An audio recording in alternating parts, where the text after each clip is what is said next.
Fyrir rúmlega 3 áratugum var ég að fara landveg og hestum til Reykjavíkur í skammdeginu. Tók svo ferð 13 daga. 19. júní í sumar steig ég í flugvél á flugvellinum á Melum við Hornafjörð klukkan 12. Flogið var beina leið yfir jökulbreiðurnar.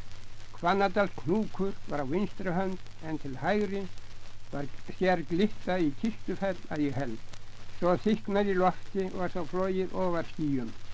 Gerist þá svalt í vélinni en vel fer mig og rúmt því ég eini farþeginn og hafði gott næði til að masa við flugfreyjuna sem var skýr og skemmtileg, bauð mér kaffi og hvað eina.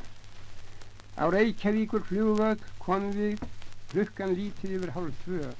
Þessi ferð mín tók því aðeins rúmlega hálfan annan tíma.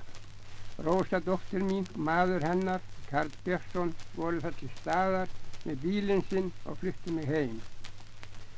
Skemmtileg var landferðin fyrir 30 árum síðan, sérstaklega 2 seinustu dagana eftir að ég komst í fylgd með þeim vinum mínum og þingbræðrum, séra Eggerst á Breiðabólstað og Einari á Geldingalæk. En þó var nú miklu skemmtilegra að svífa háloftin í fylgd með flugfreyju og fararstjórum flugvélarinnar. Foreldrahúsum við brugðið, en mér finnst að okkur vanti gott orð eða álíka gott nafn yfir heimili barna okkar og barnabarna og svo framvegis.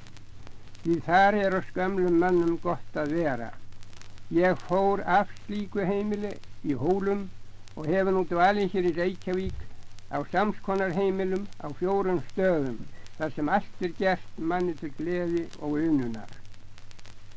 Og þess vegna það kannski að ég segi við sjálfan mig, þrátt fyrir vorkulda og gróðurleysi frameftir, þrátt fyrir síldarleysi og smáa skömmtun stjórnarvalda, þrátt fyrir aldur og elliþunga, þá ég að segja það, að það gott að mega lifa hress og heilbrigður á árinu 1948.